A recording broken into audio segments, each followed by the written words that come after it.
Hello friends, welcome to the Historica.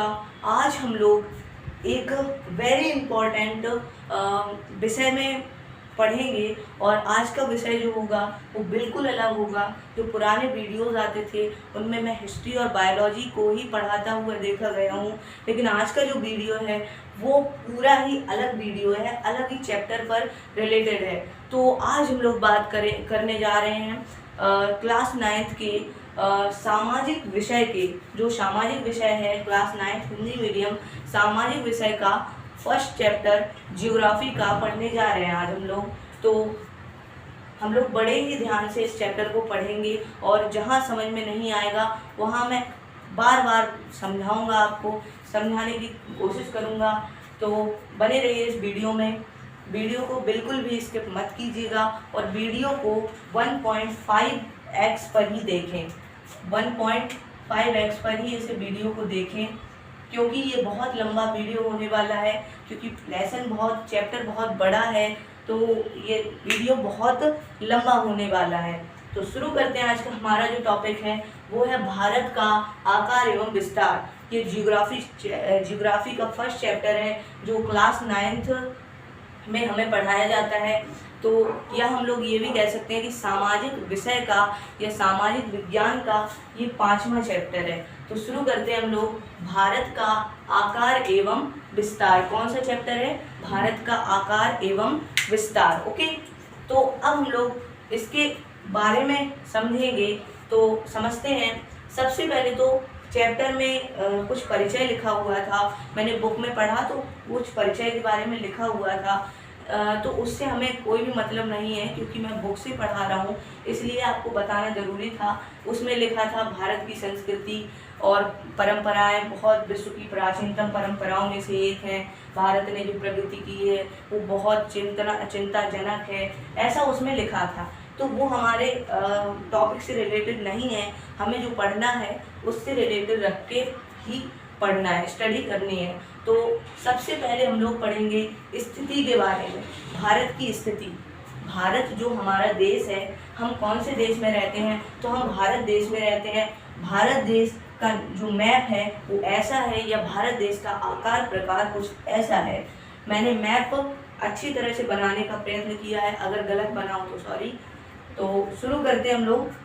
तो भारत का आकार प्रकार कुछ ऐसा है, रूप रंग कुछ ऐसा है। तो उसी के बारे में हम लोग पढ़ेंगे।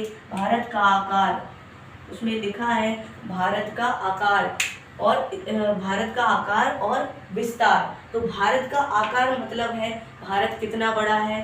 मान लो मैंने एक यहाँ पे वर्ग बना दिया, वर्ग नहीं आयत बना दिया, चलो वर्ग ही बना दिया। तो अब हम लोग क्या कहेंगे इसमें? इसका आकार कैसा है? तो इसका आकार वर्गाकार है। क्या इसका विस्तार कैसा है? तो विस्तार इसका तभी पता चलेगा जब हम लोग इसका क्षेत्रफल निकालेंगे। और इसकी परिमाप क्या है ये तभी पता चलेगा जब हम लोग परिमाप निकालेंगे।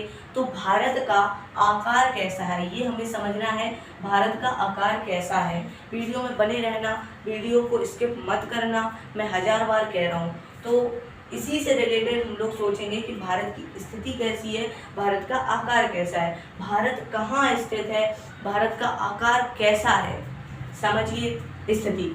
भारत एक विशाल देश है। भारत कैसा देश है? एक विशाल देश है, जो दुनिया का 7वां सबसे बड़ा देश है। अभी मैं हम लोग उसके बारे में भी चर्चा करेंगे। तो पहले तो हम लोग इसी के बारे में देखते हैं, पूरा कंसंट्रेशन इसी पे रहेगा। तो भारत एक विशाल देश है। कैसा देश है? विशाल देश है। भारत कैसा देश है? विशाल देश है, जो पूर्णतः उत्तरी गोलार्ध में स्थित है। जो पूरी तरह से उत्तरी गोलार्ध में स्थित है। यहाँ पूर्णतः का मतलब है पूरी तरह से। क्या मतलब है? पूरी तरह से।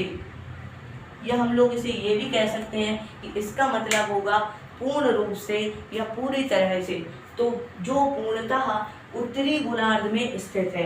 उत्तरी गोलार्ध और दक्षिणी गोलार्ध का निरूपण हम लोग कैसे कर सकते हैं तो वो मैं समझाऊंगा।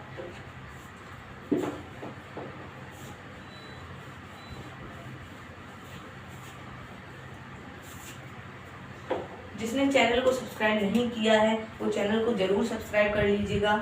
गोलार्ध का मतलब होता है, अगर हम लोग मान लें कि ये विश्व मानचित्र है, कौन सा मानचित्र है ये, तो विश्व मानचित्र है, ये हमारा भारत हुआ, मैंने रफली यहाँ पे बना दिया। अब इस विश्व मानचित्र में एक रेखा खींची गई है, उसका नाम है विषुवत रेखा। कौन सी रेखा है, विषुवत रेखा। ये मैंने रफली बनाया है, ऐसा नहीं होता है, बट मैंने रफली बना दिया है आपको समझाने के लिए। तो ये मान लीजिए विश्व मानचित्र है, इसमें हम लोगों ने खींच दी विषुवत रेखा। कौन सी रेखा, विषुवत रेखा। मानचित्र को बीचों बीच से काटने वाली रेखा है, उसे कहते हैं विषुवत रेखा। कौन सी रेखा, विषुवत रेखा। मानचित्र को बीचों बीच से काट दिया हमने, इसके द्वारा, विषुवत रेखा के द्वारा। अब अगर हम लोग एक विषुवत रेखा मान लीजिए हम लोगों ने काट दिया, और कटा भी है, वैज्ञानिकों द्वारा काटा गया है, लेकिन ये काल्पनिक रेखाएं होती हैं। बहुत सारी रेखाएं सोची गई हैं, काल्पनिक मतलब दिमाग में सोची जाने वाली रेखाएं। तो वैज्ञानिकों ने सोचा कि विश्व के मानचित्र को अगर बीच में से काट दिया जाए तो वो दो भागों में बट जाएगा। कितने भागों में, दो भागों में बट जाएगा। मैं आपको दिखा देता हूँ, इस बात को सिद्ध कर देता हूँ, ये दो भागों में बट ही जाएगा। बट गया दो भागों में। ये इस वाले भाग को उन लोगों ने कहा उत्तरी गोलार्ध, उत्तरी गोलार्ध,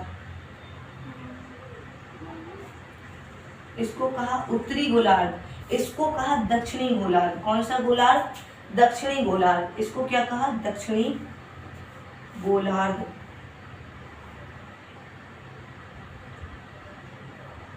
देखिए, इससे पहले मैं बता दूं कि दिशाओं का निर्धारण कैसे किया जाता है, दिशा कैसे पता लगाई जाती है। तो हम लोग अगर दिशा पता लगाना है चिंतन ना करते हुए, तो हम लोगों को बचपन में ही सिखा दिया जाता है ये वाला कॉन्सेप्ट कि इसमें ऊपर होगी उत्तर दिशा, नीचे होगी दक्षिण दिशा, और यहाँ पे होगी हमारी पूर्व दिशा, यहाँ पे होगी पश्चिम दिशा। ये कॉन्सेप्ट हमें बचपन में ही सिखा दिया जाता है। ये बात समझ में आ गई कि ऊपर होती है उत्तर दिशा, नीचे होती है दक्षिण दिशा, इस तरफ में होती है पूर्व दिशा, इस तरफ में होती है पश्चिम दिशा। तो वैसे ही हम लोग इस मानचित्र में भी ऐसा खींच लेंगे डंडी। मैंने एक काल्पनिक रेखा खींची, उसका नाम है विषुवत रेखा।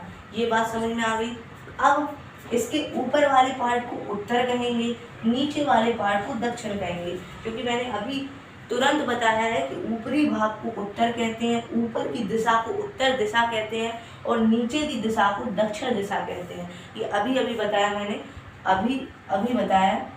तो ऊपर वाले भाग को क्या कहेंगे, उत्तरी गोलार्ध, और नीचे वाले भाग को कहते हैं दक्षिणी गोलार्ध। हम लोग अपनी भाषा में उसे ऊपर कहते हैं और इसे नीचे कहते हैं, लेकिन जो जियोग्राफी की भाषा है, भूगोल की भाषा है, उसमें उसे उत्तरी और दक्षिणी दिशा कहा जाता है।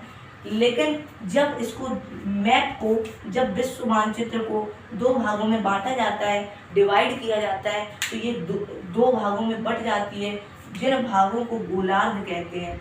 नीचे वाले गोलार्ध को दक्षिणी गोलार्ध कहते हैं, और ऊपर वाले गोलार्ध को उत्तरी गोलार्ध कहते हैं। इतनी बात मैं आशा करता हूँ समझ में आ ही गई होगी।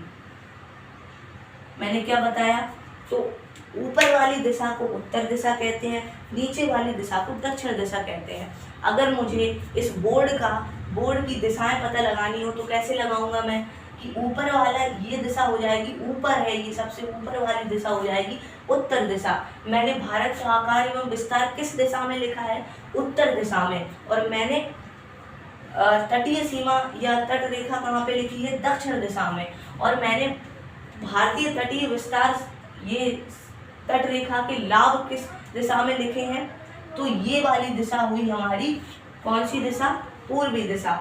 ये वाली दिशा हुई पश्चिमी दिशा। हमने कैसे पता लगाया, तो एक डंडी यहाँ पे ऐसी खींच ली और एक यहाँ पे खींच ली। अब बार बार तो खींचते नहीं रहेंगे, क्योंकि अब हम हो चुके हैं बड़े, 9th में आ चुके हैं, इसलिए हम लोग दिमाग में ही खींच लेंगे डंडी, एक ऐसी, और ऊपर वाला हो जाएगा उत्तर, नीचे वाला हो जाएगा दक्षिण, ये वाला हो जाएगा पश्चिम, ये वाला हो जाएगा पूर्व। वैसे ही इस वाले मानचित्र में पता लगाएंगे, तो हम लोग काल्पनिक रूप से खींच लेंगे। ऐसी डंडी थी। ये ऊपर वाला होता है उत्तरी और नीचे वाला होता है दक्षिण, और इधर वाला होता है पश्चिम, इधर वाला होता है पूर्व। ये बात हमें याद हो गई। अब इन दोनों जो भाग है, हम लोग तो अपनी भाषा में से भाग कहेंगे, ये ऊपर वाला भाग है, ये नीचे वाला भाग है, लेकिन जियोग्राफी सेक्टर में इसे कहा जाएगा उत्तरी गोलार्ध, इसे कहा जाएगा दक्षिणी गोलार्ध। इतनी बात समझ में आ गई होगी। तो भारत जो पूर्णतः उत्तरी गोलार्ध में स्थित है, जो पूर्णतः उत्तरी गोलार्ध में स्थित है, मतलब पूरी तरह उत्तरी गोलार्ध में स्थित है, भारत यहाँ पे स्थित है।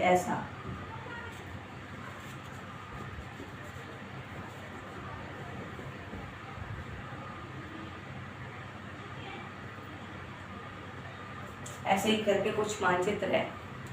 तो भारत पूरी तरह से ये जो विषुवत रेखा है इसके ऊपर स्थित है, इसके ऊपर स्थित है। और ऊपर वाले भाग को क्या कहा जाता है? ऑफ कोर्स उत्तरी गोलार्ध कहा जाता है। इसलिए ये पूरी तरह ये छूता भी नहीं है इस विषुवत रेखा को। 650 किलोमीटर दूर है ये, यहाँ से यहाँ तक 650 किलोमीटर दूर है। तो यह पूरी तरह से उत्तरी गोलार्ध में स्थित है। अब मैंने कैसे बताया तो वो आप देख लेना। कैसे गोलार्ध में स्थित है? उत्तरी गोलार्ध में स्थित है। यह संसार के सबसे बड़े महाद्वीप, यह संसार के सबसे बड़े महाद्वीप एशिया महाद्वीप में स्थित है। इस तरफ कौन सा महाद्वीप होता है? एशिया महाद्वीप। तो यह संसार के सबसे बड़े महाद्वीप, ये तो छोटे से पढ़ते आ रहे हो भाई, ये संसार के सबसे बड़े महाद्वीप एशिया महाद्वीप में स्थित है। आगे बढ़ते हैं। महाद्वीप में स्थित है। अब बड़े महाद्वीप एशिया महाद्वीप के दक्षिण मध्य में हिंद महासागर तथा हिमालय पर्वत के मध्य में स्थित है। देखो ये क्या है, 2 मिनट के लिए कट करता हूँ, मानचित्र बना देता हूँ, या फिर आप लोगों के सामने बड़ा हो जाएगा, लंबा हो जाएगा वीडियो।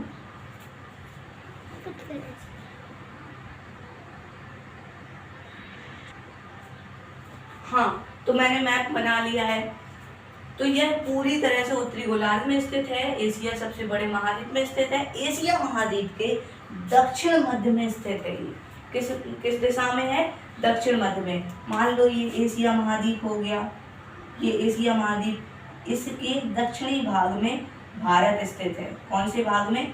दक्षिणी भाग में भारत स्थित है। और दक्षिण में भी मध्य भाग में, जैसे यहाँ से चले जाओ कन्याकुमारी बीचों बीच है, तो हम लोग कहेंगे कन्याकुमारी भारत से दक्षिण मध्य में है। वैसे ही एशिया महाद्वीप के दक्षिण मध्य, अरे मध्य को छोड़ो, दक्षिण दिशा में स्थित है। कुल मिला के एशिया महाद्वीप के दक्षिणी भाग में भारत स्थित है। ओके, समझ में ही आ गया होगा। हिंद महासागर, अब देखो क्या है, दक्षिण मध्य में हिंद महासागर तथा हिमालय पर्वत के मध्य स्थित है। हिमालय पर्वत हमारा इतना बड़ा है, यहाँ से ये पूरा हिमालय पर्वत ही है जो हमारा बॉर्डर बनाता है। चाइना और भारत का बॉर्डर कौन बनाता है? हिमालय पर्वत। ये है हमारा हिमालय पर्वत। देखो मैंने अंडरलाइन ये पर्वत ही बना दिए। ओके, ये है हमारा हिमालय पर्वत। इस हिमालय पर्वत के बीच में है, और ये है हमारा अरब सागर, या इसको हम लोग कह सकते हैं कि इसके नीचे है हिंद महासागर। कौन सा महासागर है? हिंद महासागर।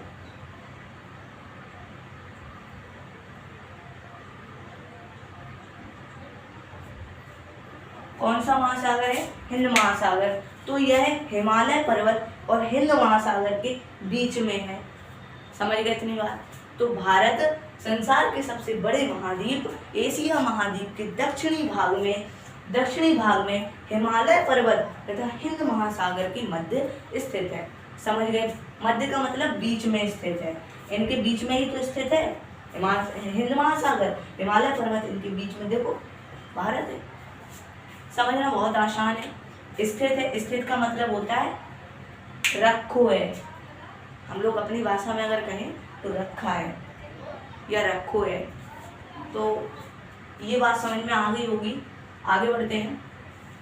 अक्षांश एवं देशांतर रेखाएं, देशांतरीय विस्तार। अक्षांश एवं देशांतरीय विस्तार। देखिए भारत के अलावा विश्व मानचित्र पे अगर देखा जाए तो विश्व मैं लाना भूल गया विश्व मानचित्र, वरना मैं उसी पे समझाता आप लोगों को। देखो मान लीजिए विश्व मानचित्र है, इस विश्व मानचित्र में ऐसी वाली रेखाओं को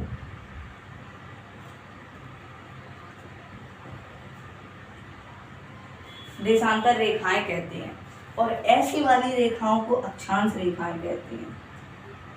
ऐसी वाली रेखाओं को कौन सी रेखाएं कहते हैं? अक्षांश रेखाएं कहते हैं। तो भारत का कौन सी अक्षांश और देशांतर रेखा के बीच में है? मतलब ये जैसे अक्षांश और देशांतर रेखाओं के मिलने से एक डिब्बा बना, ये इसी डिब्बे में बहुत सारा क्षेत्र होगा।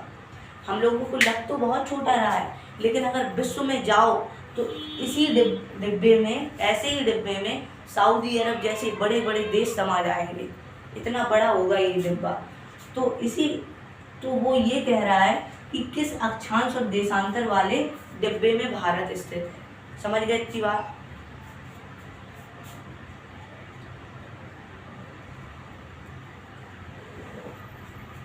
समझ गए होंगे। मतलब ये एक ऐसा मानचित्र है, मैं 2 बार समझाए दे रहा हूँ इसलिए बहुत ज़रूरी चीज़ है। इसमें ये देशांतर रेखाएं हैं, ऐसी देशांतर रेखाएं होती हैं, ऐसी अक्षांश रेखाएं होती हैं। अक्षांश और देशांतर रेखाओं के कटने पर ये डिब्बा नुमा आकृति बनती है ये डिब्बा नुमा आकृति।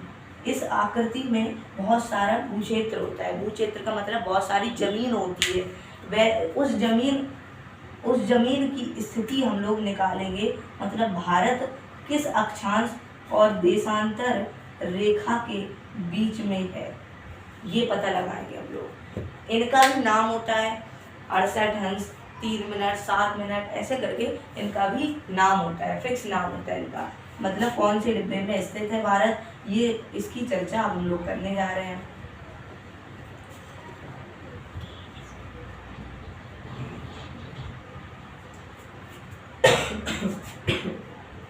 सुनिए, भारत की मुख्य भूमि 8 अंश 4 मिनट उत्तरी से 37 अंश 6 मिनट उत्तरी अक्षांश के मध्य स्थित है। राइटिंग समझ में नहीं आ रही होगी क्योंकि मैंने बहुत महीन लिखा है। तो भारत की मुख्य भूमि 8 अंश 4 मिनट उत्तरी से 37 अंश 6 मिनट, देखो इस वाले चिन्ह को मिनट कहते हैं, इस वाले चिन्ह को क्या कहते हैं? मिनट, और इस वाले चिन्ह को अंश कहते हैं। तो 8 अंश 4 मिनट वाली उत्तरी अक्षांश रेखा है और 37 अंश 6 मिनट वाली उत्तरी अक्षांश रेखा। इन दोनों रेखाओं के मध्य, मतलब वो ये कहना चाह रहा है कि ये विश्व मानचित्र है, इसमें 8 अंश 4 मिनट वाली उत्तरी और 37 अंश 6 मिनट वाली उत्तरी, इन दोनों के मध्य में भारत स्थित है, ये कहना चाह रहा है। मतलब इसका मतलब ये है कि भारत के ऊपर से ऐसी एक रेखा जाती है, अक्षांश रेखा, और नीचे से ऐसी एक रेखा जाती है, एक ये अक्षांश जाती है और ये अक्षांश जाती है, एक ये अक्षांश जाती है, एक ये अक्षांश जाती है। अक्षांश रेखाएं हमेशा पश्चिम से पूरब की ओर जाती हैं, पश्चिम से पूरब की ओर जाती हैं, पश्चिम से पूरब की ओर जाती हैं। और देशांतर रेखाएं हमेशा उत्तर से दक्षिण की ओर जाती हैं, हमेशा उत्तर से दक्षिण की ओर जाती हैं, हमेशा उत्तर से दक्षिण की ओर जाती हैं। कहाँ से कहाँ तरफ जाती हैं? देशांतर रेखाएं जाती हैं उत्तर से दक्षिण की ओर और अक्षांश रेखाएं पश्चिम से पूरब की ओर जाती हैं। अब वो ये कहना चाह रहा है कि भारत की मुख्य भूमि जो है, मुख्य भूमि का मतलब ये वाली भूमि, मुख्य भूमि का प्रयोग बहुत जगह किया गया है। तो भारत की मुख्य भूमि, इसको हम लोग मुख्य भूमि भी कह सकते हैं या इसे भारत भी कह सकते हैं।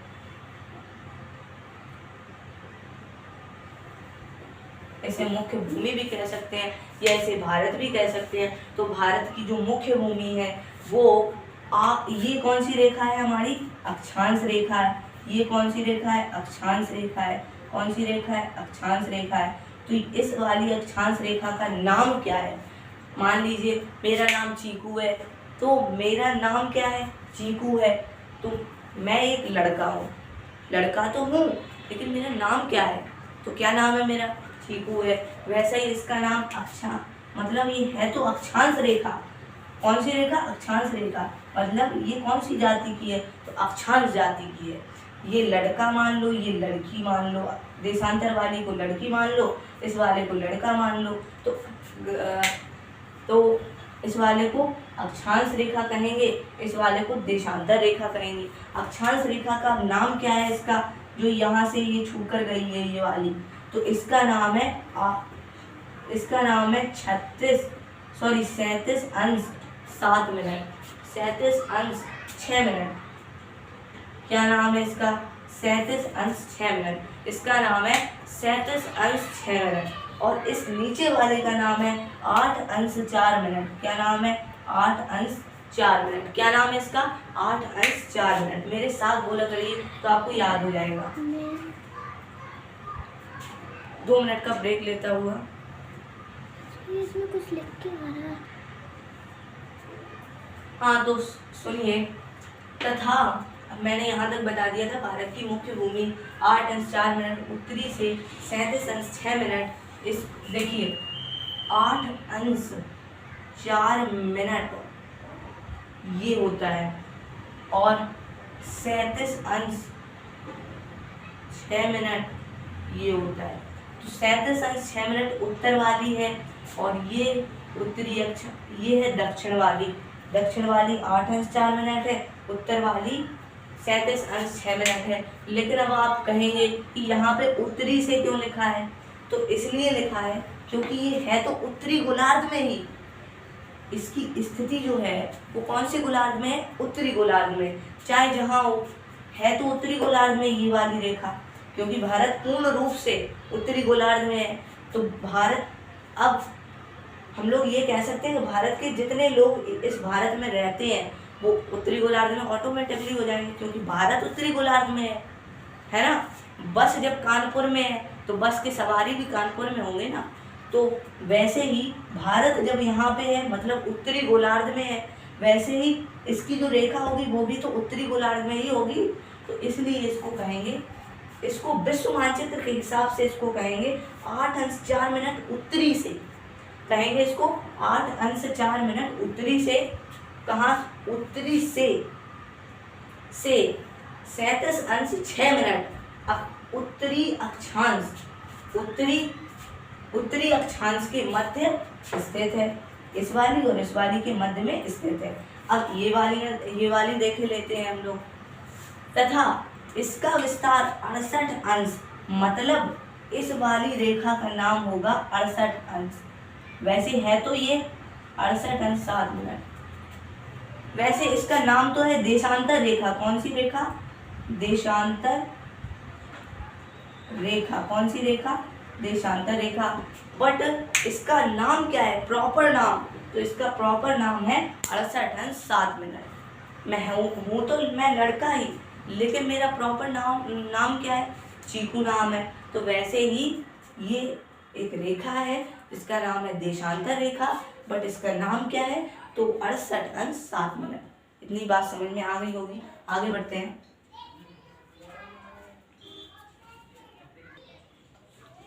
इसी तरह ये वाली रेखा का नाम है, जो दूसरे, ये पहली हो गई, अब ये दूसरी वाली रेखा का नाम है 97 अंश 25 मिनट।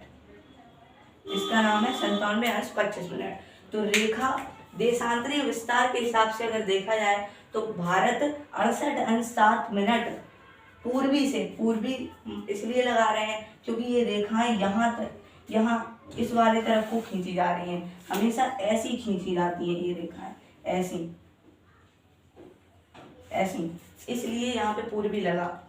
मतलब इनका मुंह जो होता है वो ऐसा होता है, ना कि मैंने ऐसा बनाया है, ऐसा नहीं होता है। पूर्वी मतलब इनका मुंह पूरब की ओर होता है, इनका मुंह होता है पूरब की ओर, इसलिए इसे पूर्वी कहा जाता है। इनका मुंह होता है हमेशा उत्तर की ओर, इसलिए इसे उत्तरी कहा जाता है। ओके, तो 68 अंश 7 मिनट पूर्वी से 97°25' पूर्वी देशांतर के मध्य भारत स्थित है। तो एक बार रिवाइज करेंगे। भारत की मुख्य भूमि 37°6' 8°4' उत्तरी से 37°6' उत्तरी अक्षांश के मध्य स्थित है तथा इसका विस्तार 68°7' पूर्वी से 97°25' पूर्वी देशांतर के मध्य स्थित है। अब आगे बढ़ते हैं। कर्क वृत्त, ये हमेशा याद रखना, ये बहुत जरूरी पॉइंट है। कर्क वृत्त ये बहुत जरूरी पॉइंट है। तो कर्क वृत्त का मतलब है, कर्क वृत्त क्या होता है? ऐसा गोला होता है, वृत्त गोले टाइप का होता है, लेकिन इसे वृत्त कहा जाता है। ऐसा गोल टाइप का होता है, गणित में पढ़ा होगा आप लोगों ने। तो कर्क वृत्त का मतलब है एक वृत्त गया है जिसका एक रेखा है, कर्क रेखा, जो ऐसे करके भारत को काट जाती है, ऐसे करके।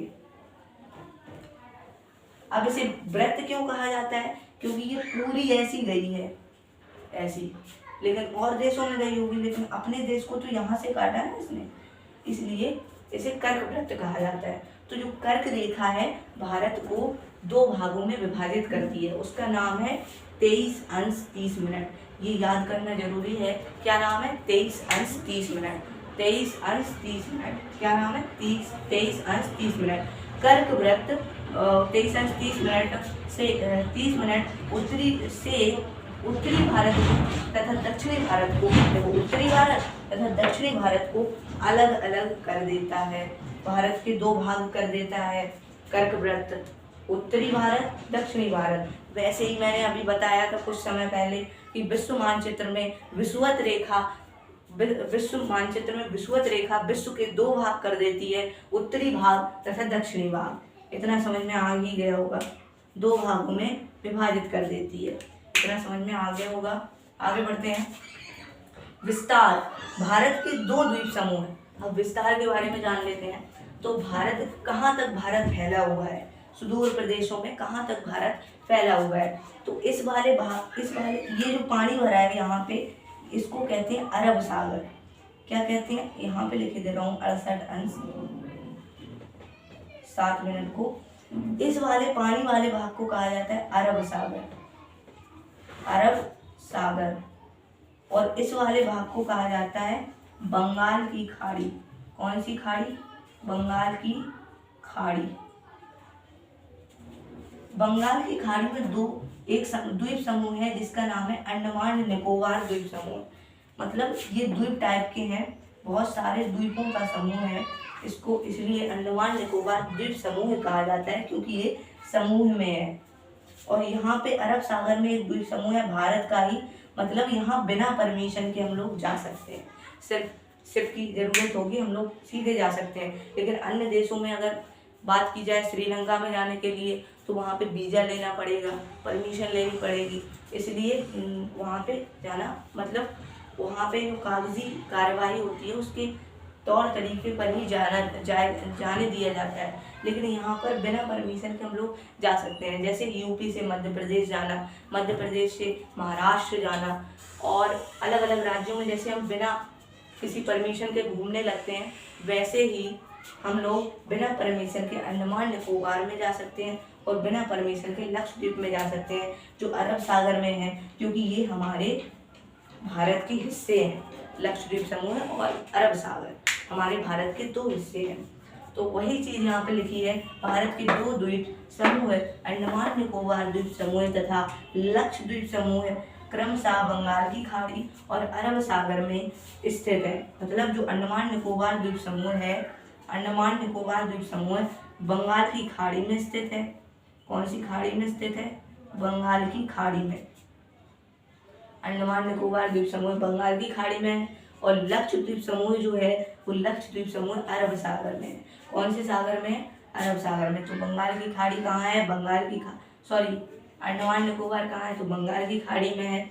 अंडमान निकोबार बंगाल की खाड़ी में है, और अरब सागर में लक्षद्वीप समूह है, जो भारत के 2 हिस्से हैं या 2 द्वीप समूह हैं। कि कौन से समूह हैं? 2 द्वीप समूह हैं। आगे बढ़ते हैं। सन 2004 से पहले भारत का सबसे दक्षिणतम बिंदु। अब हम लोग ये भी सोचते होंगे कि अगर यहाँ से मान लो मैं कहीं भी हूँ, महाराष्ट्र में हो। अगर यहाँ से यहाँ तरफ को जाया जाए तो कितने मीटर तक जा सकते हैं हम लोग सोचेंगे ना कितने किलोमीटर तक जा सकते हैं, भारत कहाँ तक मिलेगा, सोचते हैं घर पे बैठ के ऐसा। तो हम लोग अगर यहाँ से चलेंगे यहाँ तक तो हम लोगों को सबसे उत्तर में, सबसे ऊपर में हम लोगों को मिलेगा इंदिरा, कौन सा पॉइंट, इंदिरा कॉल। ये आपकी बुक में लिखा नहीं है फिर भी मैंने बता दिया, इंदिरा कॉल जानकारी के लिए। और इंदिरा कॉल कौन से पॉइंट पे होगा हमारा, कौन से अक्षांश रेखा पर होगा, तो बताइए 37 अंश 6 मिनट वाली अक्षांश रेखा पर इंदिरा कॉल होगा। लेकिन आज के वक्त में इस वाले पार्ट को पाकिस्तान ने अवैध रूप से कब्जा कर रखा है। खैर आगे बढ़ते हैं। और अगर हम लोग यहाँ से यहाँ आ जाएं तो यहाँ पे कितनी दूर चलना पड़ेगा, तो यहाँ हम लोगों को चलना पड़ेगा कन्याकुमारी तक, कन्याकुमारी तक, सबसे दक्षिण में। अब हम लोग सोचेंगे कि हम लोग कहाँ तक जाएं, तो कन्याकुमारी तक जाएं। अब एक क्वेश्चन बनता है कि कन्याकुमारी जो शहर है वो किस अक्षांश रेखा पर स्थित है, या उसे कौन सी अक्षांश रेखा टच करती है, तो कौन सी अक्षांश रेखा, 8 अंश 4 मिनट अक्षांश रेखा, उत्तरी अक्षांश रेखा इसे टच करती है। तो भारत का सबसे दक्षिणतम बिंदु कन्याकुमारी 8 अंश 4 मिनट अक्षांश, उत्तरी अक्षांश रेखा पर स्थित है, उत्तरी गोलार्ध वाली अक्षांश रेखा पर स्थित है। इतनी बात समझ में आ गई। और 37 अंश 6 मिनट वाली अक्षांश रेखा पर इंदिरा कॉल नामक शहर या जिला स्थित है, सबसे उत्तरी क्षेत्र में, और सबसे दक्षिणतम बिंदु कन्याकुमारी है। आगे बात लिखी है उसमें, सन 2000 आज के वक्त में यहाँ पे सबसे दक्षिणतम बिंदु कन्याकुमारी ही है आज के वक्त में, प्रेजेंट में। लेकिन सन 2004 मतलब 2004 में सुनामी आई थी हिंद महासागर में, तो सन 2004 से पहले का मतलब से पूर्व से पहले, सन 2003 या सन 2004 से पहले, मतलब कोई भी सन ले लो। सन 2004 से पहले क्या आया होगा, सन 2003, सन 2003 से पहले सन 2002, सन 2001, 1900, 2000, 1999, ऐसे करके जो जितने भी साल हुए हैं उसमें सन 2000 से कुल मिला के सन 2000 से पहले भारत का दक्षिणतम बिंदु 6 अंश 4 मिनट था, 6 अंश 4 मिनट। आज के वक्त में ये है, लेकिन पहले 6 अंश 4 मिनट था। कितने अंश था, 6 अंश 4 मिनट, मतलब इससे और आगे था 6 अंश 4 मिनट। यहाँ दूरी घटती है, यहाँ ऊपर को चले जाओ तो दूरी बढ़ती है, मतलब यहाँ अक्षांश रेखाओं की संख्या अगर यहाँ पे 6 है, यहाँ 8 हो जाएगी, यहाँ पे देखो 37 हो गई। मतलब अगर ऊपर की ओर हम लोग जाएंगे तो ये अक्षांश रेखाओं की जो संख्या है वो बढ़ जाती है। तो यहाँ हम लोग नीचे की ओर आए तो घट गई।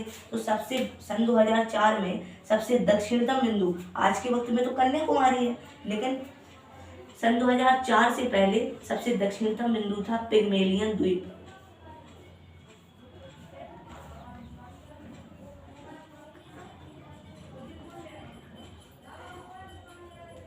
कौन सा द्वीप, पिगमेलियन द्वीप, 6 अंश 4 मिनट वाली अक्षांश रेखा पर।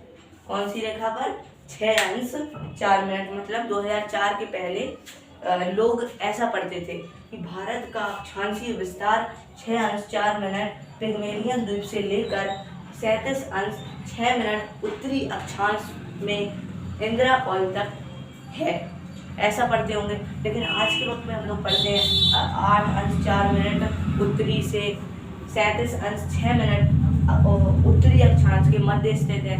तो यहाँ पे पहले और अधिक यहाँ पे क्षेत्र था भारत का, लेकिन जब सन 2004 में सुनामी आई तो सुनामी के कारण ये पिगमेलियन द्वीप डूब गया। इसलिए आज के वक्त में ये पिगमेलियन द्वीप आपको कहीं नहीं मिलेगा, ये डूब चुका है सन 2004 में।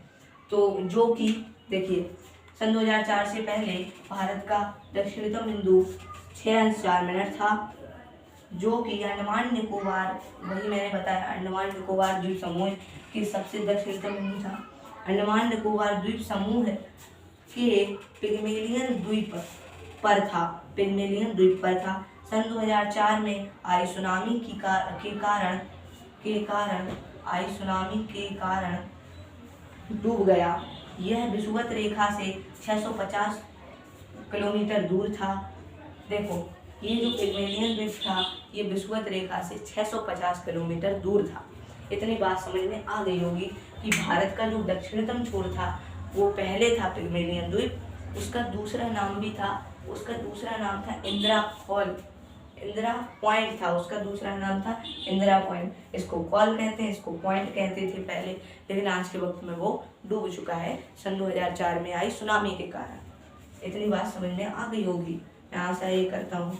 जो इंदिरा पॉइंट था यहाँ पे, या पिग्मेलियन द्वीप विषुवत रेखा तो और इसके नीचे होगा क्योंकि ये पूर्ण रूप से उत्तरी गोलार्ध में स्थित है, तो विषुवत रेखा से 650 किलोमीटर दूर था। इतनी बात समझ में आ गई होगी। आगे बढ़ते हैं। दक्षिणतम तथा उत्तरी छोर, इसके साथ साथ इसमें पश्चिमी और पूर्वी छोर भी बता देंगे। तो हम लोगों ने एक बात तो पढ़ ली कि सबसे उत्तरी छोर इंदिरा कॉल है, सबसे दक्षिणतम छोर कन्याकुमारी है। पहले पिग्मेलियन द्वीप था या फिर इंदिरा पॉइंट था, उसका ही नाम पिग्मेलियन द्वीप है, उसका ही नाम इंदिरा कॉल है। तो पहले इंदिरा पॉइंट था, लेकिन आज के वक्त में क्या है, कन्याकुमारी है। कन्याकुमारी का पुराना नाम क्या था, ये आप सोच के बताइएगा कमेंट बॉक्स में। तो भारत का सबसे उत्तरी छोर इंदिरा पॉइंट है और इंदिरा कॉल है, और सबसे दक्षिणी छोर कन्याकुमारी है। पहले पिग्मेलियन द्वीप हुआ करता था, ये बात तो हम देख चुके हैं। सबसे पश्चिमी छोर हमारे भारत का है, कच्छ के रण में स्थित है भुज जिला। गुजरात के भुज जिला है सबसे पश्चिमी छोर, क्योंकि ये भारत की पश्चिम दिशा हुई ना, तो पश्चिमी छोर भारत का कौन सा हुआ, ये कर्क रेखा है, जैसे यहाँ से गई है ये कर्क रेखा, तो ये भारत का कौन सा छोर हुआ, पश्चिमी छोर। तो भारत का सबसे पश्चिमी छोर भुज जिला है। एक बार फिर से मैं मैप बना देता हूँ और समझा देता हूँ आपको। हाँ, तो मैं बता रहा था भारत का सबसे पश्चिमी छोर भुज जिला है और भारत का सबसे पूर्वी छोर लोहित जिला है। लोहित जिला किस पॉइंट पर स्थित होगा, तो लोहित जिला 97°25' पर ही स्थित होगा, क्योंकि ये सबसे पूर्वी चिन्ह है। ये दिशा मतलब किस अक्षांश पर स्थित होगा लोहित जिला, तो हमारा होगा किस अक्षांश पर, 97°25' पर। इतना बात समझ में आ गई होगी। तो भारत का सबसे पूर्वी छोर कौन सा है, लोहित जिला। सबसे पश्चिमी छोर भुज जिला। सबसे दक्षिणी छोर कन्याकुमारी। लेकिन पहले कौन था, पिग्मेलियन द्वीप, लेकिन जो कि डूब गया है, यहाँ से डूब गया, पानी में मिल गया है। और सबसे उत्तरी छोर इंदिरा कॉल कितने पे है, इंदिरा कॉल 37°6' पे, और दक्षिण में 8°4' पे। ये है 68°7' पे, 68°60' पे भुज जिला, और लोहित जिला है 97°25' पे। इतना बात आपको समझ में आ गया होगा। अब हम लोग चलते हैं आगे। भारत का सबसे उत्तरी छोर 37°6' अक्षांश पर है, जो कश्मीर के उत्तरी, देखिए ये कश्मीर है, इस राज्य का नाम है कश्मीर, इस राज्य का नाम है तमिलनाडु, इस राज्य का नाम है गुजरात, इस राज्य का नाम है अरुणाचल प्रदेश। तो जो कश्मीर में है इंदिरा कॉल है, कश्मीर में इंदिरा कॉल, तो वही बात लिखी है। भारत का सबसे उत्तरी छोर 37°6' अक्षांश पर है, जो कि कश्मीर के उत्तरी छोर पर पड़ता है। कश्मीर के सबसे उत्तरी छोर पर इंदिरा कॉल पड़ता है। अगर आपको शुरुआती बेस समझ में आ गया होगा तो ये आपको कुछ नहीं लग रहा होगा। दक्षिणतम छोर 8°4', इस 8°4' उत्तर अक्षांश पर तमिलनाडु के कन्याकुमारी में स्थित है।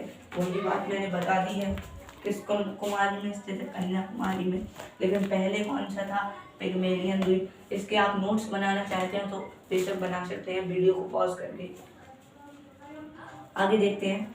अब हम लोग ये सोच सकते हैं कि ये जब उत्तरी छोर है, ये दक्षिणी छोर है, इनको मिला दो, इनको मिला दो तो इनके बीच की दूरी कितनी होगी, ये सोच रहे होंगे आप लोग। तो इनके बीच की दूरी होगी 3214 किलोमीटर। मतलब कि भारत की कश्मीर से कन्याकुमारी तक, मतलब इंदिरा कॉल से, कश्मीर में इंदिरा कॉल पड़ता है, तो इंदिरा कॉल से कन्याकुमारी तक की दूरी 3214 किलोमीटर है। तथा पूर्व से पश्चिम तक की दूरी कितने किलोमीटर है, 2933 किलोमीटर है। कितने किलोमीटर है, 2933 किलोमीटर है। यहाँ से यहाँ तक की दूरी 2933 किलोमीटर है और यहाँ से यहाँ तक की दूरी 3214 किलोमीटर है।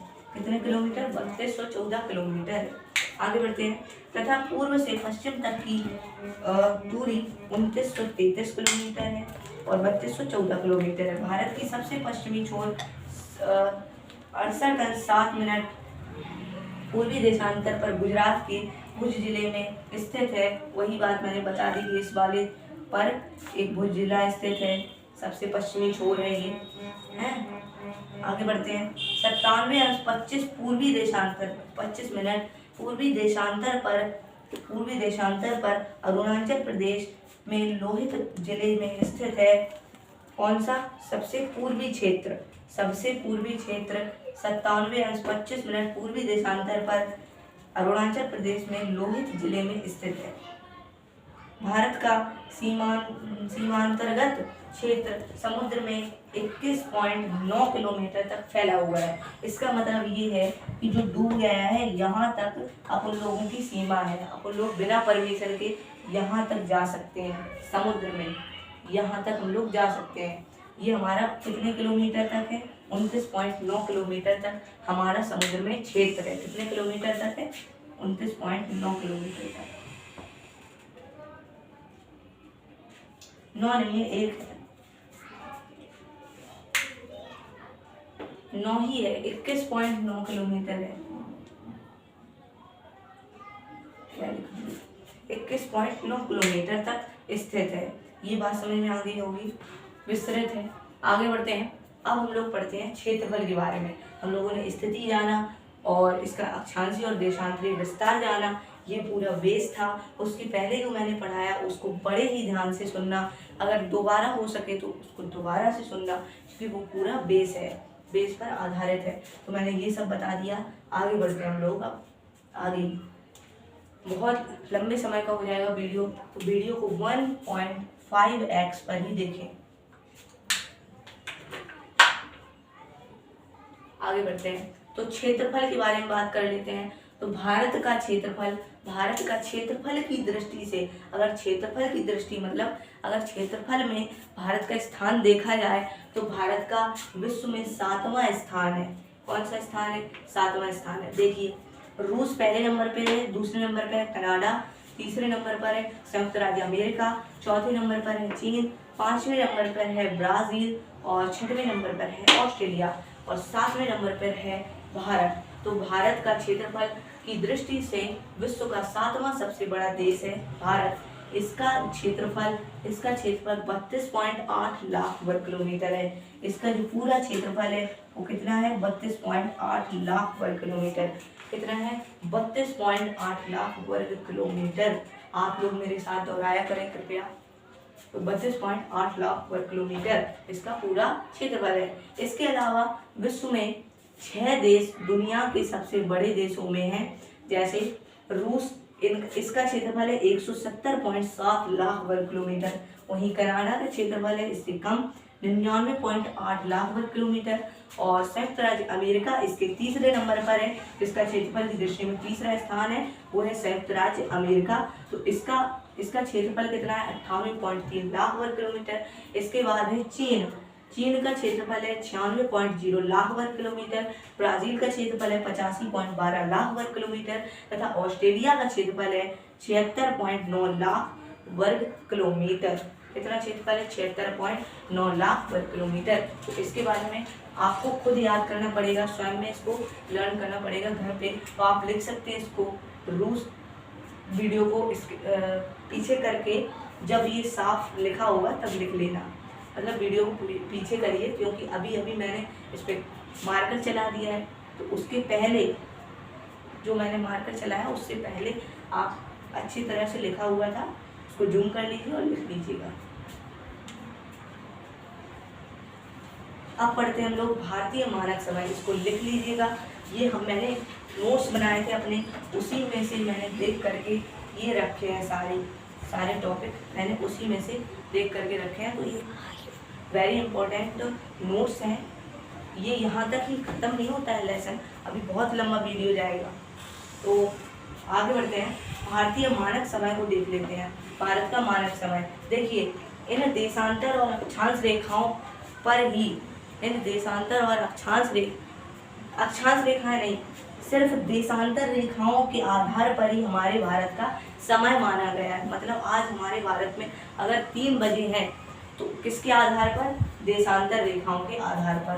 तो भारत का जो मानक समय का मतलब जो हम लोग मानते हैं, हाँ है हमारा समय, तो मानक समय भारत का किसके आधार पर है? देशांतर रेखाओं के आधार पर है। तो भारतीय मानक समय के बारे में पढ़ लेते हैं कि भारतीय मानक समय कहाँ से लिया गया है, कैसे इसका विकास हुआ, कैसे हम लोग मानते हैं कि भारतीय मानक समय सही है, उसके बारे में देखते हैं। 2 मिनट का ब्रेक लेता हूँ, मैं पानी पी लेता हूँ। हाँ, तो हम लोग समझते हैं अब किसके बारे में? तट रेखा के बारे, हम लोग समझ रहे थे भारतीय मानक समय के बारे में। किसके बारे में समझ रहे थे हम लोग? भारतीय मानक समय के बारे में। तो भारतीय मानक समय 82:30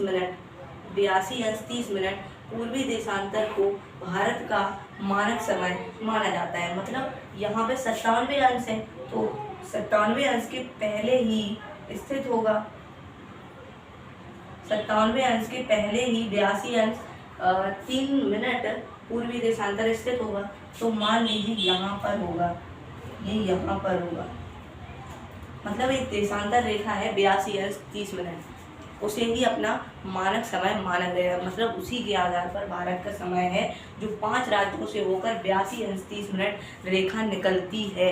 कितने राज्यों से होकर निकलती है? 5 राज्यों से होकर 82:30 पूर्वी देशांतर रेखा निकलती है, जिसे भारत का मानक समय माना जाता है। समझ गए होंगे आप? भारत का मानक समय उसी के आधार पर लिया गया है। भारत का मानक समय जो 82:30 देशांतर रेखा है, ये 97 अंश थी और ये 68 अंश थी। 68 यहाँ से बढ़ी तो यहाँ से अधिक होगी, यहाँ से कम होगी, तो बीच में है 82:30 देशांतर रेखा, तो उसको भारत का मानक समय माना गया है। कौन सा समय माना गया है? भारत का मानक समय माना गया है। भारत का मानक समय माना गया है।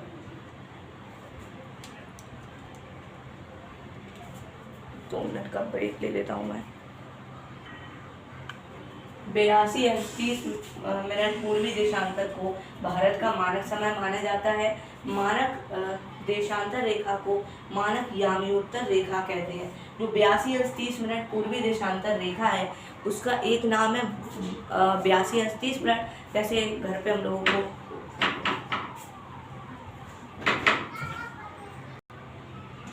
82:30 पूर्वी देशांतर को भारत का मानक समय माना जाता है। मानक देशांतर को मानक यामियोत्तर रेखा कहते हैं।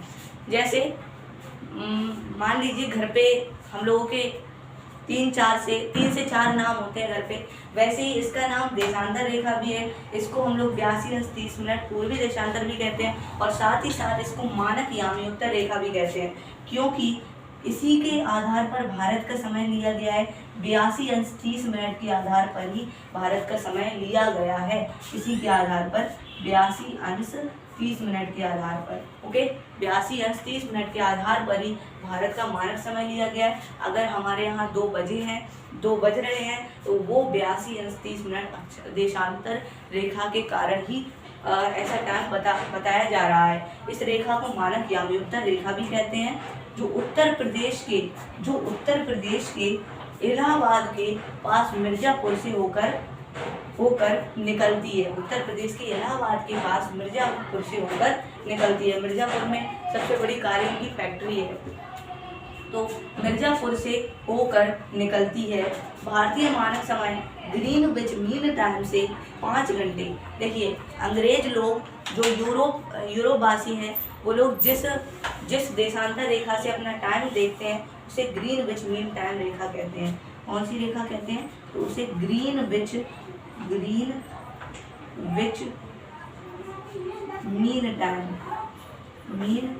टाइम कौन सी रेखा? ग्रीनविच मीन टाइम रेखा कहते हैं।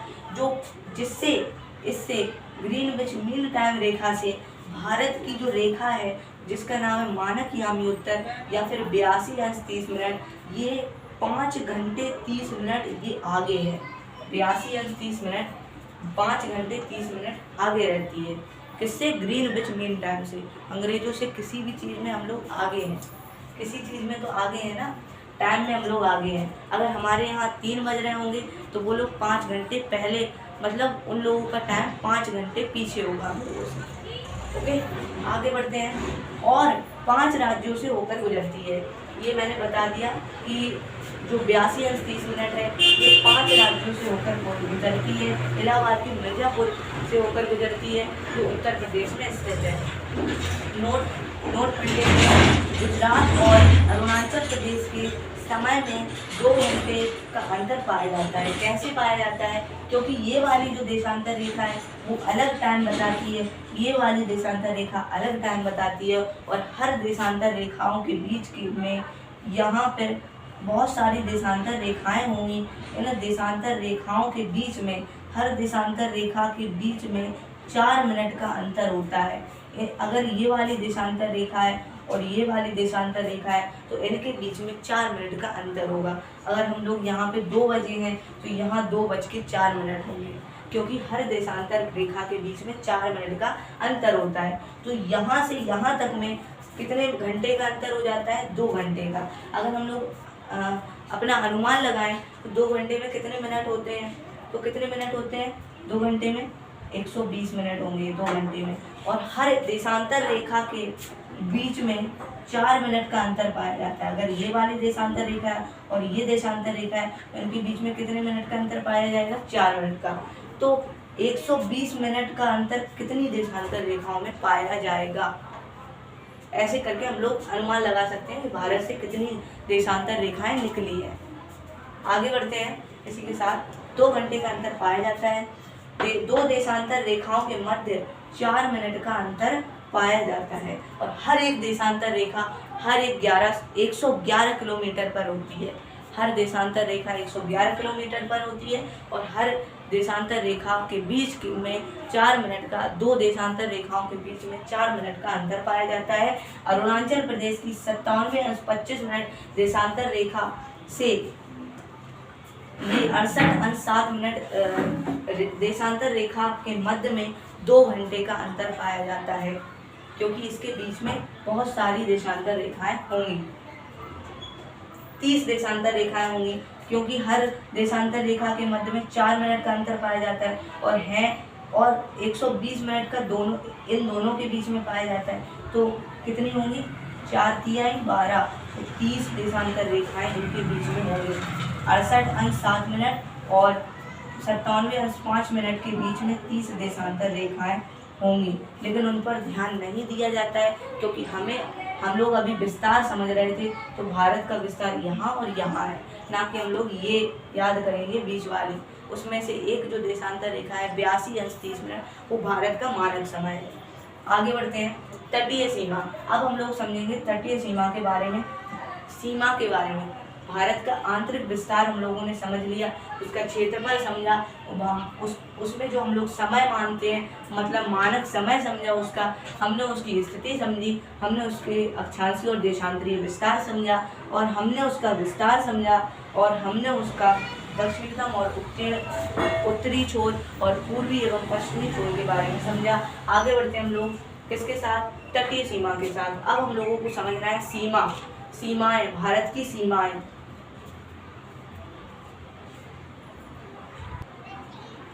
हाँ, तो अब हम लोग देखते हैं भारत की सीमाओं के बारे में।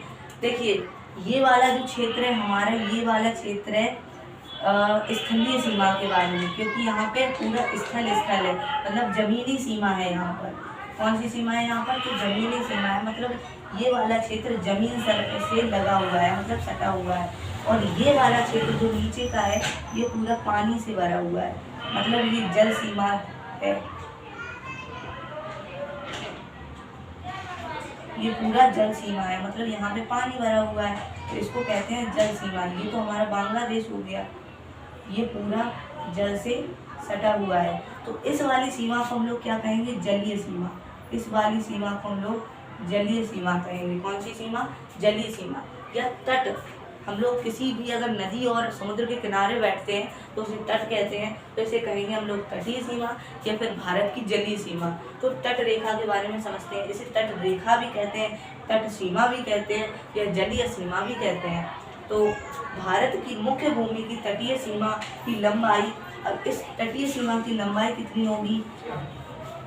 6100 किलोमीटर। तो भारत की मुख्य भूमि की तटीय सीमा की लंबाई 6100 किलोमीटर है। कितने किलोमीटर है? 6100 किलोमीटर। तथा अंडमान निकोबार द्वीप समूह तथा लक्षद्वीप समूह सहित, देखिए अभी हम लोगों ने अंडमान निकोबार द्वीप समूह और लक्षद्वीप समूह को नहीं मिलाया है इसमें। तो अंडमान निकोबार द्वीप समूह और लक्षद्वीप समूह की तट रेखा की बात की जाए और इसकी मिलाकर के बात की जाए तो वो पूरी तट रेखा की लंबाई होगी 7516.6 किलोमीटर। भारत के में गुजरात की सबसे लंबी तटीय सीमा है, क्योंकि देख सकते हैं आप लोग गुजरात पूरा पानी में धंसा हुआ है। तो भारत में गुजरात की सबसे बड़ी तटीय सीमा है। बलित पर्वत नीचे लिखा है, दिखाई नहीं दे रहा होगा, तो बलित पर्वत है।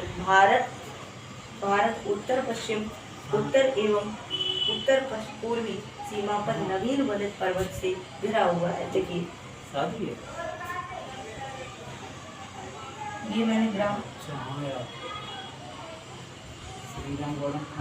देखिए ये मैंने ग्राफ बनाया था ऐसा। यहाँ पे नॉर्थ डायरेक्शन मतलब उत्तरी दिशा, कौन सी दिशा? उत्तरी दिशा।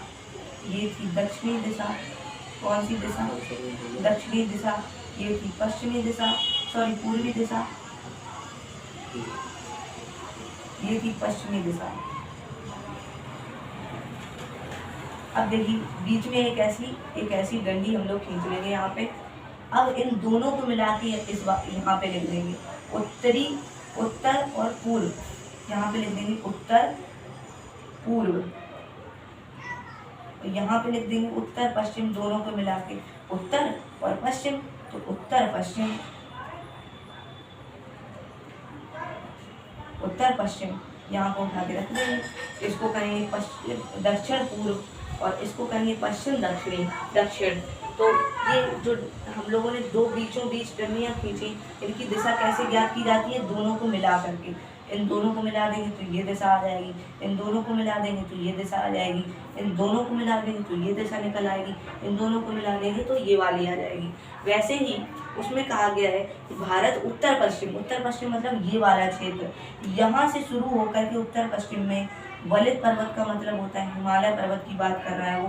तो उत्तर पश्चिम से उत्तर पूर्व की, उत्तर पूर्व और उत्तर पश्चिम से शुरू होकर के उत्तर पूर्व तक बलित पर्वत से घिरा हुआ है, नवीन बलित पर्वत से घिरा हुआ है। आगे समझते हैं तट रेखा। तट रेखा की लंबाई जान ली, तट रेखा फैली कहाँ है वो जान लिया, तट रेखा कहते किसे हैं वो जान लिया। अब हम लोग क्या जानेंगे? इसके लाभ क्या है। तो इसके कई लाभ हो सकते हैं जो मैंने बोर्ड पर लिखे हैं।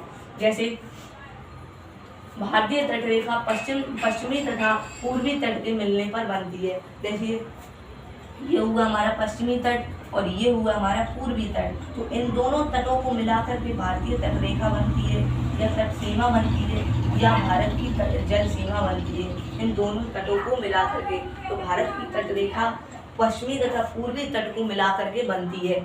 आगे दूसरे पॉइंट में पश्चिमी तट के सहारे पश्चिमी एशिया, इस तरह पश्चिमी एशिया होगा तो उससे पश्चिमी एशिया और अफ्रीका के देशों से अच्छे संबंध स्थापित करता है। भारतीय तटीय विस्तार संबद्ध देशों से व्यापारिक गतिविधियां सहित द्विपक्षीय व बहुपक्षीय संबंधों को बढ़ाने में सहायता करता है। मतलब यहाँ से शिप जाता होगा, यहाँ से व्यापार कर सकते हैं हम लोग, यहाँ से भारत के अच्छे संबंध बनते हैं, यहाँ से भारत के अच्छे दूसरे देशों से अच्छे संबंध बनते हैं। जैसे यहाँ से जलयानों के द्वारा पेट्रोल लाया जाता है सऊदी अरब से। तो भारत के द्विपक्षीय और बहुपक्षीय मतलब बहुत सारे पक्षों में या दो पक्षों में अच्छे संबंध बनते हैं। और व्यापारिक गतिविधियाँ होती हैं, मतलब दूसरे देशों से पेट्रोल लाया जाता है और खनिज तेल लाए जाते हैं और जो ज़रूरत का सामान होता है वो लाया जाता है, मतलब व्यापार किया जाता है। व्यापारिक गतिविधियों शायद द्विपक्षीय व बहुपक्षीय संबंधों को बढ़ाने में सहायता करता है। इसके सहारे भारत के मछुआरों को रोजगार प्राप्त होता है। भारत के मछुआरे यहाँ पर रह करके मछलियाँ पकड़ सकते हैं। उन्हें रोजगार का मतलब होता है कोई काम धंधा। तो भारत के मछुआरे यहाँ पर मछलियाँ पकड़ सकते हैं, तो भारत के मछुआरों को कोई ना कोई रोजगार मिलता है अपने घर को चलाने के लिए, मतलब उन्हें पैसे का एक साधन मिल जाता है, रोजगार का एक साधन मिल जाता है। तो इसको मेट करके दूसरा मैं बनाता हूँ, फिर इसके बाद मिलता हूँ। हाँ फ्रेंड्स, मैंने सोचा कि लिखने के पहले ही एक कॉन्सेप्ट आपको बता दिया जाए कि मैं आपको बताना चाहता हूँ कि दिशा का निर्धारण कैसे किया जाता है। तो दिशा का निर्धारण ऐसे किया जाता है, ये दो ऐसी डंडियाँ खींच दी जाती हैं, एक ऐसी एक ऐसी। इस डंडी को कैसे खींची जाती है, एक ऐसी खींच दी हमने। अब इसके ऊपर वाले भाग को उत्तर कहते हैं। क्या कहते हैं? उत्तर कहते हैं। और इसके नीचे वाले भाग को दक्षिण कहते हैं। क्या कहते हैं? दक्षिण कहते हैं। इसके इधर वाले भाग को कहते हैं पश्चिम, और इसके यहाँ वाले भाग को कहते हैं पूर्व। इसके यहाँ वाले भाग को कहते हैं पूर्व। इसके यहाँ वाले भाग को क्या कहते हैं? पूर्व। अब इस रेखा को यहाँ बीचों बीच से खींचो और इस रेखा को यहाँ बीच से खींचो। ये तो हम लोगों ने पढ़ लिया था 3rd क्लास में, लेकिन इस वाली चीज़ को हम लोगों ने नहीं पढ़ा था, इसको भी आज पढ़ लेते हैं। देखिए इसका निर्धारण कैसे किया जाता है, ये आप बहुत सरल होता है। ये वाली दिशा, ये किस चतुर्थांश में हम लोगों ने निर्देशांक ज्यामितीय पढ़ी है, उसमें प्रथम चतुर्थांश, द्वितीय चतुर्थांश, तृतीय चतुर्थांश, चतुर्थ चतुर्थांश के बारे में बताया जाता है। तो ये वाली जो ये चतुर्थांश है किस किस दिशा के बीच में पड़ता है, तो पूर्व दिशा और उत्तर दिशा के बीच में पड़ता है। तो इसको हम लोग ये कह सकते हैं उत्तर पूर्व। क्या कह सकते हैं? उत्तर पूर्व। या ऐसे पूर्व उत्तर भी कह सकते हैं, लेकिन पूर्व उत्तर हम लोगों को मिला के लिखना पड़ेगा। उत्तर पूर्व लिख दिया मैंने। या फिर इसे क्या कह सकते हैं? पूर्व उत्तर। आप लोगों ने संधि पढ़ी होगी 5th क्लास में, वही मैंने इसमें कर दी है पूर्व उत्तर में। आप सोच रहे होंगे ये क्यों नहीं लिखा, पूर्व उत्तर ये क्यों नहीं लिखा, तो इसकी संधि हो गई है, ऐसे मिल गए ये, तब ये बन गया। आपने पढ़ी होगी 8th क्लास में, नहीं पढ़ी होगी तो वीडियोज आएंगे बाद में भी, ज्योग्राफी और हिस्ट्री के सेक्टर में ही वीडियो आएंगे। और अब इसके बीच में होगी, वैसे ही यहाँ पे कर देंगे उत्तर और पश्चिम। कहाँ पे है? ये उत्तर में है और पश्चिम में है, तो यहाँ पे हो गया उत्तर और पश्चिम। कहाँ हो गया? उत्तर और पश्चिम। पश्चिम और दक्षिण, ये दोनों बीच में है ना, पश्चिम दक्षिण। ये दक्षिण उठा के यहाँ पे रख दो, क्या हो गया? दक्षिण हो गया। ये यहाँ पे रख दो, पूर्व और दक्षिण, क्योंकि जो बीच में होता है वो दोनों को लेकर चलता है। ये समझ गए होंगे अब आप। अब इस वाला जो मैं लिख रहा हूँ ये पैराग्राफ, ये आसानी से समझ में आ जाएगा, इसलिए मैंने वीडियो को शुरू किया है। हाँ तो देखिए मैंने लिख लिया है ये सब। तो अब हम लोग स्टार्ट करते हैं भारत की स्थलीय सीमा और भारत की स्थलीय सीमा के बारे में, क्योंकि हमने इससे पहले जलीय सीमा के बारे में पूरा अध्ययन कर लिया है। इसके बाद हम लोग स्थलीय सीमा के बारे में पढ़ेंगे। मैंने मैप नहीं बनाया तो मैप बना देता हूँ।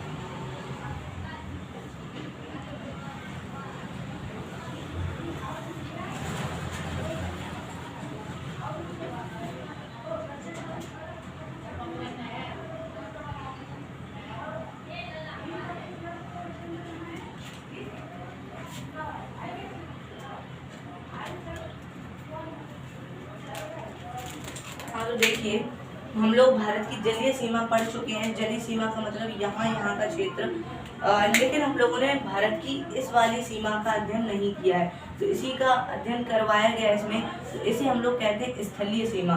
तो स्थलीय सीमा की पूरी की लंबाई है 15,200 किलोमीटर और जलीय सीमा की पूरी की लंबाई है 6100 किलोमीटर।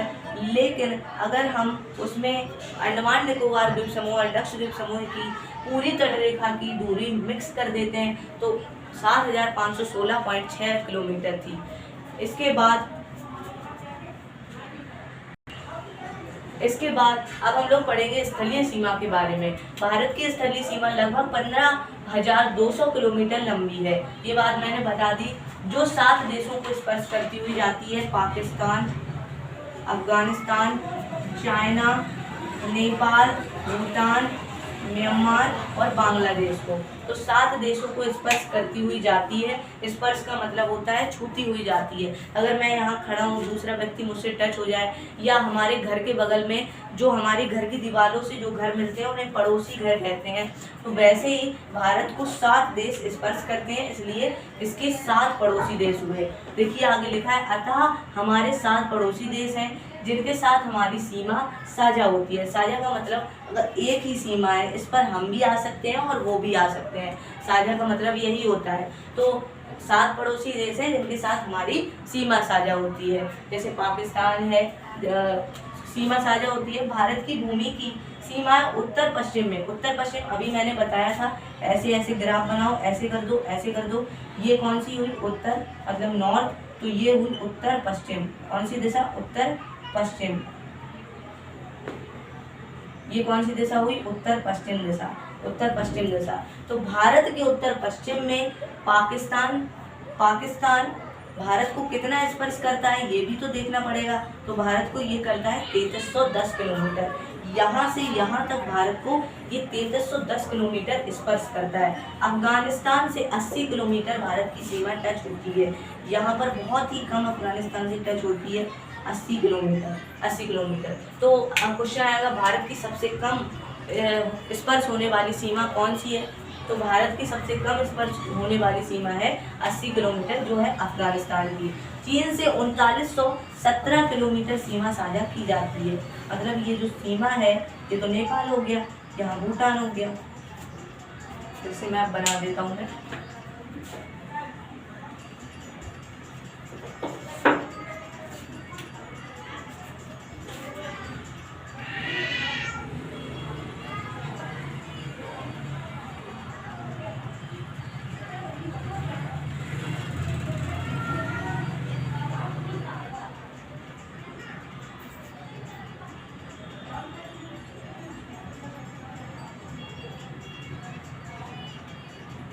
ये देखिए, ये हमारा हो गया पाकिस्तान, ये हो गया हमारा अफगानिस्तान, कितना है? 80 किलोमीटर है इसकी सीमा। और ये हमारा हो गया चीन, और ये हमारा हो गया नेपाल। तो चीन की सीमा कितनी टच होती है हमसे? 3917 किलोमीटर, 3917 किलोमीटर। और नेपाल की सीमा कितनी टच होती है? तो वो होती है 752 किलोमीटर, 752 किलोमीटर। और भूटान की सीमा कितनी? ये है भूटान, तो भूटान की सीमा कितनी टच होती है? 587 किलोमीटर। और म्यांमार है ये, म्यांमार की सीमा कितनी टच होती है हमसे?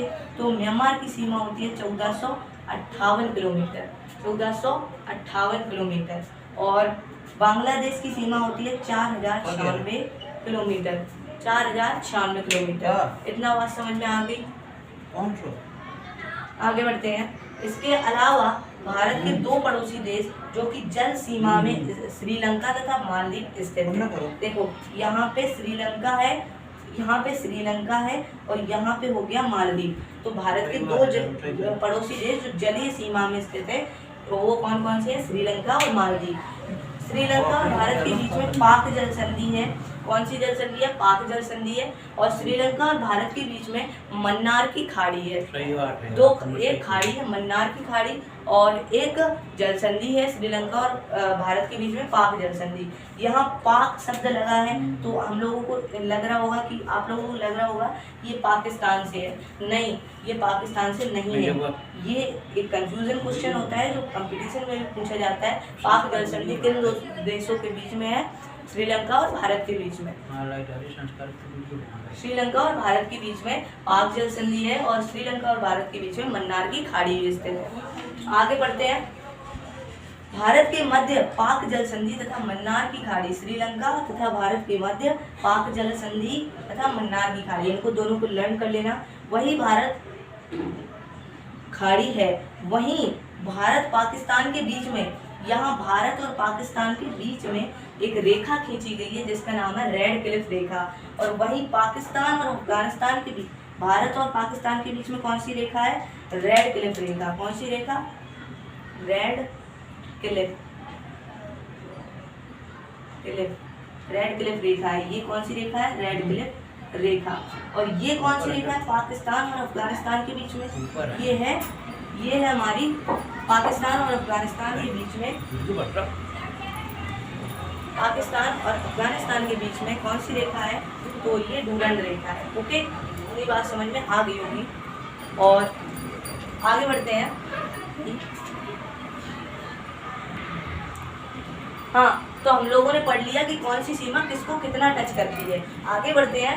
पाक जल संधि, चीन के बीच में मैकमोहन रेखा। पाकिस्तान, अब क्या है? पाकिस्तान को स्पर्श करने वाले राज्य, इनको आपको याद करना पड़ेगा, इनमें कोई समझाने की चीज़ नहीं है। ये है यहाँ पे गुजरात, ये है राजस्थान, ये है पंजाब, ये है जम्मू कश्मीर, ये पाकिस्तान को टच करते हैं। और चाइना को टच करने वाले लद्दाख है, उत्तराखंड है, हिमाचल प्रदेश है, सिक्किम है, अरुणाचल प्रदेश है। बांग्लादेश को पश्चिम बंगाल, असम, मेघालय, मिजोरम, त्रिपुरा। म्यांमार को अरुणाचल प्रदेश, मणिपुर, मिजोरम, नागालैंड। ये हमारे राज्य हो गए। और इनको आपको लर्न करना पड़ेगा। भारत की भौगोलिक स्थिति का महत्व, पूर्वी गोलार्ध के मध्य केंद्रीय स्थिति। देखिए, भारत पूर्वी गोलार्ध के मध्य है, पूर्वी गोलार्ध के मध्य है और उत्तरी गोलार्ध में पूर्ण रूप से है। तो पूर्वी गोलार्ध के मध्य केंद्रीय स्थिति, इससे क्या होता है? केंद्रीय स्थिति, इससे क्या होता है? भारत अन्य देशों से व्यापारिक संबंध बनाए रखता है। हिंद महासागर, इससे भी भारत अच्छा खासा लाभ कमा लेता है। इसके वजह से भारत अच्छा खासा लाभ कमा लेता है। और सुएज नहर, सुएज नहर का क्या लाभ है? सुएज नहर उत्तर अमेरिका और दक्षिण अमेरिका के मध्य में एक छोटा सा रास्ता है, जिसे सुएज नहर कहा जाता है, जिसे 1869 ईस्वी में 1869 BC में, सॉरी AC में इसे खींच दिया गया था। BC में 1869 BC में इसे खींचा गया था। सुएज नहर मतलब खोला गया था सुएज नहर को। तो इससे क्या होता है? भारत और अन्य देशों के बीच में 7000 किलोमीटर की दूरी में कमी आती है और भारत के व्यापार में वृद्धि होती है। तटीय रेखा का महत्व, ये मैंने तट रेखा का महत्व 4 लाइनें लिखवा दी थी। आगे बढ़ते हैं। भारतीय उपमहाद्वीप, जनसंख्या और क्षेत्रफल की दृष्टि से भारत दक्षिण एशिया का सबसे बड़ा देश है, ये मैंने बता दिया आपको। भारत के भौगोलिक आकार ने इसे विशिष्टता प्रदान की है। देखिए कितना अच्छा आकार है हमारे भारत का, हमारे प्यारे भारत का। तो इस वीडियो को लाइक कर देना, सब्सक्राइब कर देना। ऐसे ही वीडियो के नोटिफिकेशन लेने के लिए इसे सब्सक्राइब कर देना द हिस्टोरिकल चैनल को। आगे बढ़ते हैं हम लोग। तो ये हमारा पूरा वीडियो हो चुका है, पूरा एक चैप्टर ख़त्म हो चुका है। तो आज की वीडियो में इतना ही। आगे आप अगर कमेंट करेंगे सेकेंड चैप्टर के लिए तो ज़रूर आपको उपलब्ध कराया जाएगा ज्योग्राफी सेक्टर में। ओके।